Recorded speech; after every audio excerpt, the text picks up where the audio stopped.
Hello everyone, and welcome once again to the Heir's Lair. I'm your host, Jonathan Taylor. For this week's video, I thought I would do something I only somewhat rarely do, which is talk about a non-fiction book.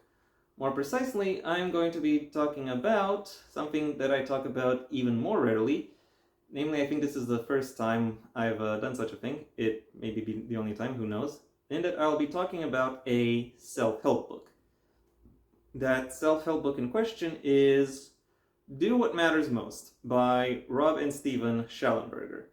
More precisely, I have read and am basing this review off the Romanian edition of this book, which has been retitled How to Do Only What Really Matters, which has been translated by Ioana Fotescu. Originally published in 2015, this this Romanian version was translated and published in 2022 by Didactica Publishing House. And that is not me translating their name, that is literally what they're calling themselves. See, DPH, Didactica Publishing House. And this book was written by a father-son pairing who have done quite a bit of research in terms of, within the business world in order to try and figure out why it is that some companies fail and other companies don't. And with that particular base, they've been able to develop some level of recommendations when it comes to what to do in order to be successful. Admittedly, the recommendations of this book were written primarily with the with the field of your profession in mind, or of exercising your profession. However, its authors insist that the recommendations they came up with can indeed be used to improve one's personal life as well. I should note here, however, that while the that even if you do in fact utilize the the various recommendations that are present within this book, you may not see the same the same level of success as the book itself touts that you should have. And I ascribe that at least partly to the fact that one of the authors was was able to buy a company straight out of graduating university, and the other is a United States Air Force veteran, which means that the authors of this book are beneficiaries of the My Parents Are Rich and the I Serve the USA's Military Industrial Complex real life glitches. Anyway, my thoughts on the authors aside, what can I say about this book? Well, self-help books in general kind of have a low ceiling when it comes to quality, especially if they are not subversive, given the kind of material they talk about. But even when considering that particular low ceiling, this book isn't really doing itself or the genre any particular favors. It does have some recommendations that I have recognized as being somewhat more broadly used and having some level of utility, but they are too few and too far between. And even though this book is quite slim, all of the pragmatic or beneficial aspects of it, can be written presented in an even slimmer package, with the rest of it, with the rest of the book simply being like marketing buzzwords. To be honest, it's really just working towards building hype for the actual product. So this book may be interesting to people who are archivists of the self-help genre, but I don't think anyone else is really going to get anything out of it. And now that I've covered my broad impressions of the book, it's time I delved into some specifics. This book is actually a follow-up of a previous work by either one of its authors, Stephen, the father, or by both. My sources are a little bit mixed when it comes to who actually wrote that initial book. an initial book titled "Becoming Your Best: The 12 Habits of Highly Successful Leaders." And this book, The What Matters Most, as the follow-up, takes the first three of these habits, hence why there are three arrows in this target, and why the subtitle has three distinct parts. And then expands upon these expands upon the steps necessary to make these habits a reality. To some extent, they require a level of introspection, perhaps unsurprisingly. They may require checking in with other people, in order to assure yourself that you are indeed going on a straight and narrow. However, really the most helpful piece of advice that that is given is perhaps the fact that it talks about putting down like regular agenda and giving you a prioritization matrix through which to assess what your activities are supposed to be. That is something that I have already encountered, within my time in the my time as a professional and at university. So to that extent, I can at least say that there is some level of utility to this advice. But unfortunately, that level of utility is quite limited, because I've noted that the authors don't really think about the social dimension of personal or economic progress. Probably because they, as I've already said, come from a place of privilege.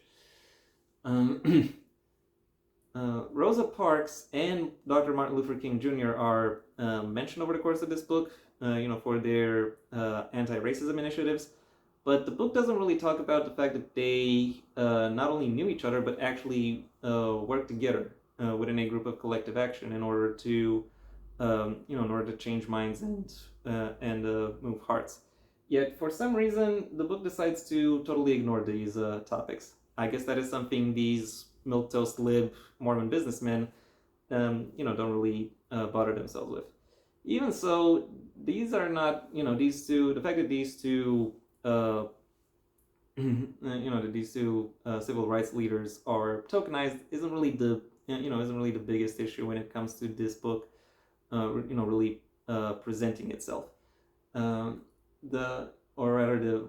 are not really the biggest examples with the biggest issues with the examples it cites. Another somewhat troublesome example it cites is the fact that it credits JFK for the fact that humanity has been able to put a man on the moon, even though, if you'll recall, JFK died 6 years before that happened. Now, one could credit JFK for having the vision to put a man on the moon, but yet I personally disagree with that, because his "We choose to put a man on the moon" speech actually occurred several years after the beginning of the space race. So it is quite likely someone else already had something similar in mind, and he just picked it up and ran with it. But still, this is not the worst example that I could quote. The worst example that this book mentions that I can quote is, in fact, the fact that it uses Elon Musk as an example for a visionary. Now, admittedly, that could have been the case at the time this book came out, because back in 2015, Musk was primarily known for his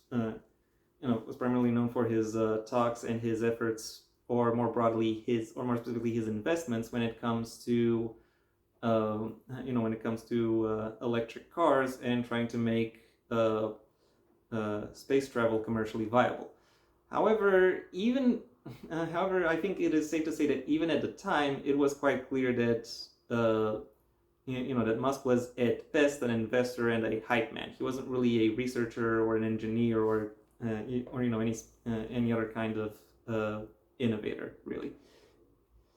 And then by the time this translation came out, and a lot of Musk's more unsavory features came to the forefront, well, it's safe to say it's safe to say that his idea of himself as a visionary has very much melted away from public awareness. So why he would even be quoted at all, I have no clue.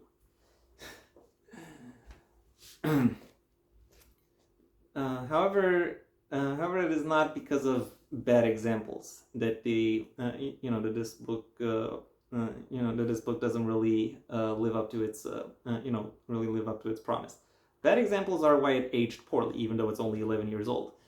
What really makes it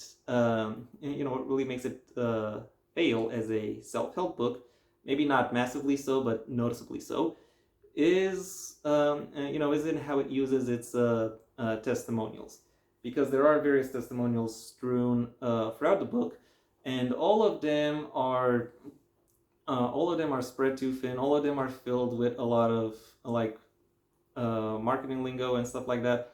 All of them are suspiciously overly positive and ignore things that ignore contextual clues that even I should be able to pick up on for not being for not necessarily being as meaningful or as relevant as they could be. And perhaps more damningly, there is even though they take up a lot of page time, there is, from a quantitative perspective, a suspiciously small number of them. Like, the authors of this book claimed to have already presented this kind of advice in conferences and workshops around the world, like maybe several dozen of such conferences and workshops. And they would have told this advice to hundreds, potentially even thousands of people. Yet of that broad pool, they can only quote about a dozen examples. There are only about a dozen examples of people who who have actually tried it out and who actually found it useful. And I have to say. That at best, that means that the advice presented within this book will only yield dividends or any kind of result in 5% of cases. And yeah, you don't need me to tell you that a method that only works 5% of the time is not necessarily worth recommending. Now, one could argue that it is only these 5% of people who found these methods to be, who stuck with these methods for long enough to actually get positive results.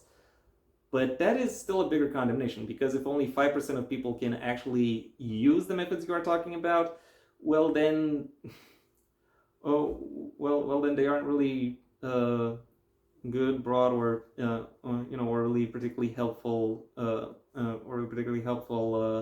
arguments, especially not for a broad variety of people. Just saying, that's the thing. Now they could argue that actually a lot more than a dozen people have found it useful, and they're only quoting a dozen examples because these are the most relevant. But even still, I would have liked to see the actual results, as in how many people have actually tried this and how many people have actually have actually found it helpful. That would be more helpful than more useful than than just giving me a dozen testimonials. Because as it stands, this book very much disproves itself. It very much shoots itself in the foot. Overall, while there are some good recommendations and methods that are presented over the course of this book, its constant use of marketing buzzwords and the fact that that the presentation of its messaging is ultimately self-defeating, leads me to very much mistrust everything that it presents. My final rating for do what matters most is a 2 out of 5. And that was my review. Thank you for your attention. If you enjoyed it, well then please like the video, maybe even share it wherever you think other people will also like the video. If there is anything you'd like to add, either to the book itself or to my review of it, that's what the comment section is for. And if you want to see when my next video gets released, well then please subscribe. And ideally also ring the bell or do whatever else YouTube will ask of you in order to keep you notified. My books, the first of my own Heir to the Empire series, The Next Generation and The Path Not Taken, are available at various book retailers under their respective master links in the description down below. Right past my social media links, which I also suggest you check out should you choose to. And given I may have some, some news on the third book of the series, well then now might be as good a time as any to actually check out my social media. I also have a second channel where you can hear me talking about whatever crosses my mind, though it'll typically still be related to narrative analyses, but of works outside the print medium. So if that sounds like it could be up your alley, go ahead and check it out. If, however, you want to hear more about my thoughts on the print medium and selected works therein, well then I suggest you stay on this channel and go through my extensive backlog, where aside from an embarrassment of riches when it comes to book reviews, I also do book rewriting videos, writing advice videos, as well as videos on miscellaneous connected topics. So if that sounds like it could be up your alley, then I suggest you go ahead and check it out. If none of my YouTube offerings sound like they could be of interest to you, then I suggest you go ahead and do whatever you want the rest of your day, because it is your day after all. And yeah, that was it for me. So until next time, I am Jonathan Taylor, and this has been the Heir's Lair.